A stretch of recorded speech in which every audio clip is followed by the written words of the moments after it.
Ποιος είσαι? Λοιπόν, είμαι ο Αντώνης Αντωνίου. Είμαι απόφοιτος πληροφορικής του Οικονομικού Πανεπιστημίου Αθηνών. Δουλεύω πλέον σε κάνω άσχετη δουλειά, αλλά το χόμπι μου είναι η τεχνολογία και η επιστήμη. Οπότε καθημερινά διαβάζω πολλές ώρες. Τι άσχετη δουλειά κάνεις που περιέργεια? Είμαι στο δημόσιο τομέα, αλλά όχι σε θέση πληροφορικής. Okay. Συνέχιζε που είπες ασχολείσαι με κάποια πράγματα, με τα χόμπι σου και δεν σταματήσα ποτέ ασχολούμαι με την τεχνολογία. Αφήσα για χόμπι την πληροφορική. Ενώ τομέας που με ενδιαφέρει και αγαπώ. Και ο λόγος είμαι υποψήφιος καταρχάς στην επαρχία Λεμεσού. Ο λόγος που έβαλα υποψηφιότητα είναι γιατί θέλω να αλλάξω πράγματα. Πάντα προσπαθώ στη δουλειά που είμαι να αλλάξω πράγματα, αλλά δεν είμαι σε θέση ισχύως για να μπορέσω να πάρω αποφάσεις. Και να κάνω και που πιστεύω ότι σωστά. Άρα θέλεις να είσαι σε θέση ισχύως για να μπορείς να αλλάξεις πράγματα. Θέλω να μας πεις τι είναι τα πράγματα. Θέλω να μπει πρώτα απ' όλα τεχνολογία στην κρατική μηχανή, στις κρατικές υπηρεσίες. Να μην ταλαιπωρείται ο κόσμος με χρονοβόρες διαδικασίες, αχρίαστη γραφειοκρατία. Είμαστε τελευταία χώρα στην Ευρώπη τεχνολογικά. Θεωρούμαστε οι Κυπραίοι, μετά από έρευνα που έγινε πριν ένα χρόνο που διάβαζα, ότι θεωρούμαστε τεχνολογικά αναλφάβητοι. Ακούω τον εαυτό μας. Ρε παιδιά, εσείς που θεωρείτε τηλεόραση κάτω ή έχετε κάποιος μας σωρεί που είσαστε υποψήφιοι κάτω, χαμηλώστροι γιατί ακούω σας πάνω. Συνεχίστε.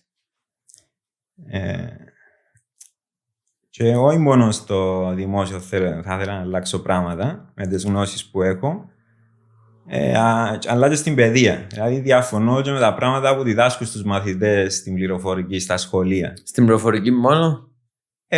Τούτος είναι ο τομέας μου. Είμαι σίγουρος ότι και σε άλλα πράγματα είναι λάθος πράγματα που μαθαίνουν.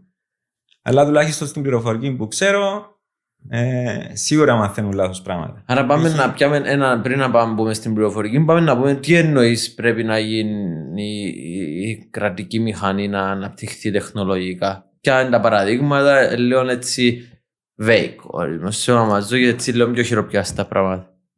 Έχουμε το παράδειγμα της Ελλάδας, ας πούμε. Δεν ξέρω αν γνωρίζεις. Στην Ελλάδα με μια εφαρμογή πλέον των gov.gr, ο πολίτης μπορεί να κάνει τα πάντα ό,τι έχει σχέση με τη δημόσια υπηρεσία μέσω του κινητού του. Με το αφημί που έχει αριθμό φορολογικού μητρώου, μπαίνει μέσα, μπορεί να κάνει πλήρη εξούσιο, να πληρεί εξουσιοδοτήσει τον οποιοδήποτε για οποιαδήποτε δουλειά, χωρίς να τρέχει σε επιστοποιούντες υπαλλήλους. Να βάλει βούλες που μουχτάριες. Έχω εμπειρία που βλέπω Ελλαδίτες που έρχονται με ένα QR code που έχει το πλήρη εξούσιο τους που τυπώνουν από τη δικτυακή πύλη, σκανάρεις. Μπορείς να αποδείξεις ότι είναι αυθεντικό γιατί σε παίρνει στην κυβερνητική πύλη που δείχνει ότι ο τάδε εξουσιοδότησε τον τάδε για την τάδε δουλειά. Ακόμα και για τα φορολογικά στην Ελλάδα είναι όλα οι ταμιακές μηχανές συνδεδεμένες κατευθείαν με την εφορία.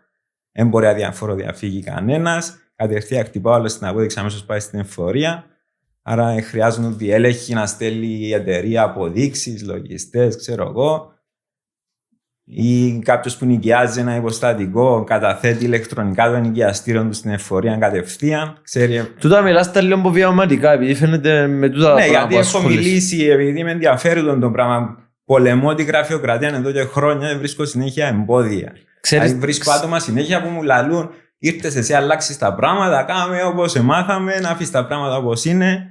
Εγώ δεν έμαθα να λειτουργώ έτσι. Προσπάθω πάντα όπου είμαι, βρίσκω τα λάθη και προσπάθω να βελτιώσω τις διαδικασίες.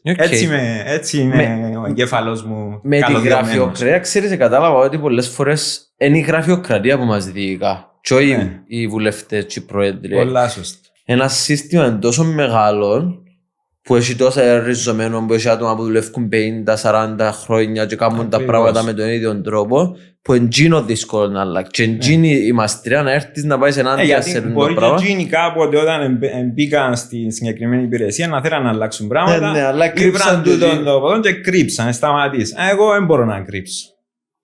Βρίσκω συνέχεια εμπόδια, προσπαθώ να αλλάξω. Να μου πεις, επειδή δεν έχω πολύ χρόνο να αναπτύξω και τον της πληροφορικής που είπες, αλλά πάμε λίγο να πεις έβαλες υποψήφιους. Ναι. Τι έκαμες ως τώρα για να... Πότε έβαλες επίσημα? Μπορεί να σου πιο λίγο με ένα μήνα. Ποιο λέμε, τι εξηγείς να κάνεις προεκλογική. Όχι ακριβώς, κάνω βίντεο με τεχνητή νοημοσύνη που βάλω, που απλά εκείνοι που να το δουν να γίνουν πιο familiar με τη φάτσα μου, ας πούμε. Όχι αμέ. Σήμερα βάλα το όνομα μου το πλήρες για να καταλάβεις. Και έχω και ακόλουθους να σου πω ένα αλήθεια. Κάμεις βίντεο με AI. Ναι. Πάντα ασχολούμαι με ό,τι είναι τεχνολογία, πάντα θέλω να ασχολούμαι με ό,τι είναι επίκαιρο. Θέλω να δοκιμάζω, θέλω να ξέρω τι συμβαίνει για τα πάντα. Τέλεια. Πάμε λίγο στο γιατί εσύ. Τι έχεις, γιατί να σε εμπιστευτούμε εσένα, να ζούμε την ψήφο μας. Τι είναι να έχεις διαφορετικό από όλους τους άλλους. Επειδή ό,τι και να το κάνουμε, έχουμε κάποιους που έχουμε 500 υποψήφιους που να πρέπει να ψηφίσουμε κάποιους. Εγώ δηλώνω πολιτικός καταρχάς, ούτε θέλω να γίνω πολιτικός. Λένε αυτός κάτι λέει. Επαγγελματίας σταμπαδόρος λάλουση. Σταμπαδόρος, όσοι με ξέρουν ότι δεν είμαι σταμπαδόρος. Τέλος πάντων. Και λέγαμε εξηγήσε με έτσι είναι, άμα είσαι συνηθισμένος συγχύζεσαι. Είναι πρώτη φορά βγαίνω σε κάμερα. Οκ, αλήθεια. Ερώτησα σε τι έκαμε τώρα για την προεκλογική. Είπαμε γιατί να σε ψηφίσει ο κόσμος, γιατί να σε εμπιστευτεί εσένα μέσα από όλα του τα options που έχει. Είναι δύσκολο να πείσω κανένα που με ξέρει χωρίς να με ξέρει να με ψηφίσει, γιατί δεν ξέρει ούτε τις γνώσεις μου ούτε τίποτα άλλο. Να πρέπει απλά να με εμπιστευτείτε. Έχω το background της πληροφορικής. Εκείνοι που με ξέρουν τι ξέρω και ξέρουν ότι πάντα εμένα ρωτούν για οτιδήποτε έχει σχέση με τεχνολογία. Εγώ δηλώνω τεχνοκράτης, δεν δηλώνω πολιτικός, ούτε θέλω να γίνω πολιτικός και πιστεύω ότι χρειαζόμαστε σήμερα, στην Κύπρο χρειαζόμαστε λιγότερους πολιτικούς και περισσότερους τεχνοκράτες. Χρειαζόμαστε, όπως έχουμε και το παράδειγμα της Ελλάδας, που βρέθηκε ένας τεχνοκράτης που τον διορίσαν Υπουργών Καινοτομίας και άλλαξε τα πράγματα μέσα σε ένα χρόνο έγιναν τώρα στην Ελλάδα. Εξέχασα το όνομα του τώρα, δεν ξέρω αν εξακολουθεί ο ίδιος ακόμα.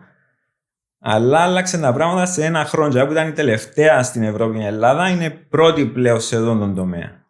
Και αύξησαν και τα έσοδα του κράτος, που φοροδιαφεύγαν οι παραπάνω και πλέον έμπορου. Και ξεχρέωσε χρέη η Ελλάδα που εχρώσταν, δεν ξέρω πότε θα τα ξεχρέωνε. Κοντεύκουμε λίγο στο τέλος της συνέντευξης μας. Διώ σου ένα λεπτό να πεις ό,τι θέλεις στον κόσμο, να τους πεις ό,τι θέλεις. Προτείνω να πεις το όνομα και το επίθετο σου και που βάλεις υποψήφιο ξανά. Είμαι ο Αντώνης Αντωνίου, όπως είπαμε. Είμαι υποψήφιος στην επαρχία Λεμεσού.